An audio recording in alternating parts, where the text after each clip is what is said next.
चलते हैं लोकसभा, जहां गृह मंत्री अमित शाह क्या कह रहे हैं, सुनाते हैं आपको।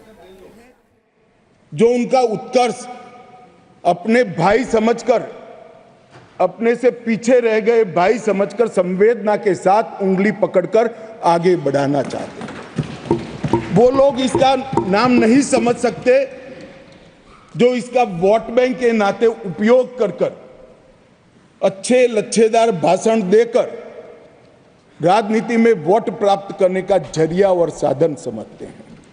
नरेंद्र मोदी जी ऐसे नेता हैं जो स्वयं एक गरीब से गरीब घर में जन्म लेकर आज देश के प्रधानमंत्री बने हैं।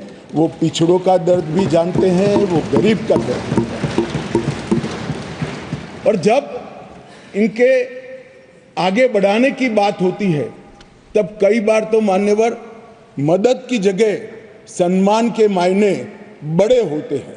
मदद से ज्यादा व्यक्ति का सम्मान उसके सेल्फ कॉन्फिडेंस को, उसके आत्मविश्वास को और उसके गौरव को सम्मानित करता है, बढ़ाता है, जो उसके जीवन में आगे बढ़ने का कारण होता है।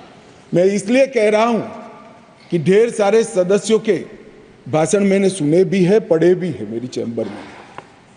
ये भाव सिर्फ नाम बदलने से क्या होता है वो समझाने के लिए मैं कह रहा हूं। मान्यवर, आज जो बिल लेकर आया हूं, ये बिल के बारे में मैं थोड़ी पृष्ठभूमि भी बताना चाहता हूं। जम्मू कश्मीर में हम सब जानते हैं, जब महाराजा हरि सिंह जी ने भारतीय संघ के साथ इनके विलय का निर्णय किया, उस वक्त से लेकर अब तक कई सारे उतार चढ़ाव हुए। 80 के दशक के बाद आतंकवाद का एक दौर भी आया और वो बड़ा भयावह दृश्य था। पीढ़ियों से, सदियों से जो लोग अपनी भूमि पर रहते थे, अपना देश समझकर रहते थे, अपनी जन्मभूमि समझकर रहते थे, वो मूल समेत उखड़ गए माने। और किसी ने इनकी केयर नहीं करी, इनकी चिंता भी नहीं करी, ना इसको रोकने का प्रयास किया।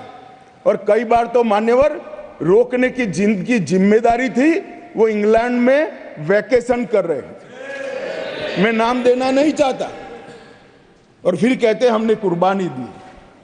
आपकी कुर्बानी आंख माथों पर अगर दी है तो, मगर सटीक काम और सटीक उपाय और शक्ति के साथ वोट बैंक की राजनीति के बगैर उस वक्त उसको आतंकवाद को उगता हुआ खत्म करते तो आज उनको अपना प्रदेश छोड़ने की जरूरत ही नहीं पड़ती, ना मुझे बिल लेकर आज सदन के सामने आना पड़ा।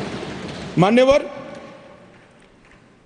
जब ये विस्थापित हुए तब देश के अन्य हिस्सों में, अपने ही देश में शरणार्थी बनकर उनको जाना पड़ा। दिल्ली, बेंगलुरु, पुणे, अहमदाबाद, चेन्नई, न जाने कहां कहां गए।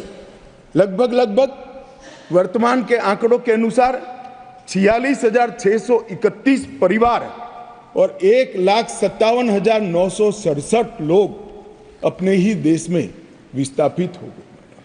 और इस तरह से विस्थापित हुए कि उनकी जड़ें ही अपने खुद के देश से, अपने खुद के प्रदेश से, अपने खुद के वतन से उखड़ कर रह गई। ये बिल उनको अधिकार देने का है, ये बिल उनको प्रतिनिधित्व देने का है। मान्यवर, कश्मीर के लिए एक प्रकार से 3 युद्ध हुए। 47 में पाकिस्तान ने कबालियों के नाम से आक्रमण किया।